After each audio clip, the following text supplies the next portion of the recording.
mentioned earlier that you really want to make it accessible for people who, whether or not they're familiar with the franchise or brand new. But if you are someone who's played every game in the franchise like I have, for instance, what is it you think you've done to make the game go up another level to really keep people feeling like there's something brand new? Well, I mean, in addition to the hover boots, which you can use anywhere in the levels that allow you to go really quickly, there's a ton of variety in this game. You know, we're shifting the perspective between Ratchet and Clank. We're introducing some new cool weapon features, and then there's a big element of time. And that's something we're going to reveal a lot more of when we show off Clank and some of the other Ratchet levels that feature time gameplay. But it has a very integral part to both the story and gameplay. And E3 is obviously a big place to show your game off for the first time.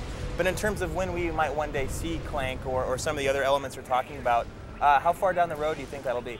Well, we're going to be revealing more about Clank this month, and then we're also going to be revealing more about the weapons, space, and some other forms of gameplay in the next few months. And I am sure you're going to give that exclusive to IGN.com, right? Yeah, there's a good chance. I knew it. You heard it here first.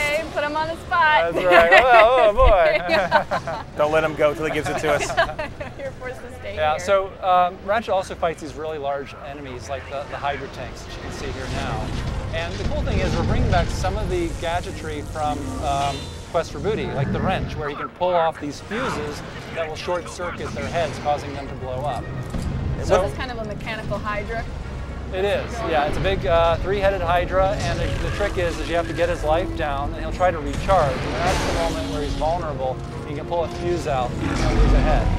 He loses all three heads, and that's Now, will it. the head grow back if you don't, like a real Hydra, if you don't put back No. I mean, the closest thing to that in the inspiration a real is Hydra, because there are, you know, they exist. all of the ones I've met, I realized what I said. I was like, oh, nerd. Well, we are in downtown LA.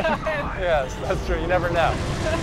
Who is the big bad guy for this game? Well, yeah, the great thing is we're bringing back Dr. Nefarious. We introduced him in Quest for Booty, and he was really a fan favorite. And at Insomniac, he's our favorite villain.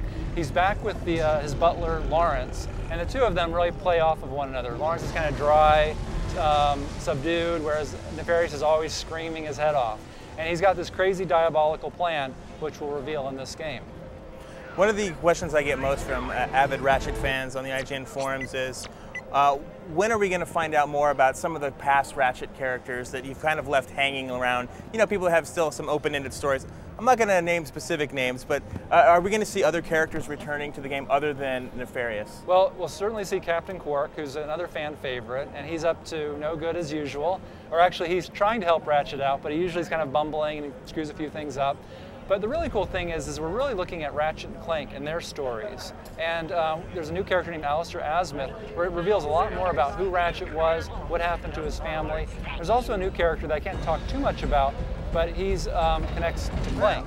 And so Clank knows a lot more about his origin. And I think fans will really be surprised about what they learn about who Clank is and what he is meant to do. Is this going to wrap up the storyline? Is this a self-contained trilogy, or is it actually built so that it keeps going on after this? We're actually wrapping things up for this game. I think it's going to be a big surprise for fans, and also there's a good chance that Ratchet and Clank may split apart for good, but you'll have to play the game to find out. Wow. Ooh, there's an ender. Yes. There's a challenge. Dun, dun, dun. Jeremy, are you up for it? I am, but I'm going to give away the ending. I think one of them is actually Bruce Willis. He's already dead. Well, always.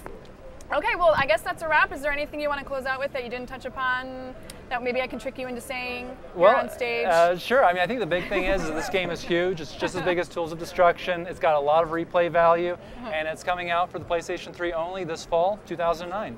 Awesome. Well, thank you so much. Guys, there you have it, game fans. A blockbuster finish for our first day of IGN at E3 2009. But we're just getting started. Make sure and tune back in tomorrow morning for another full day of demos, interviews, and craziness from the show floor. For full coverage of the event and more juicy news, make sure to check out IGN.com. See you guys bright and early tomorrow.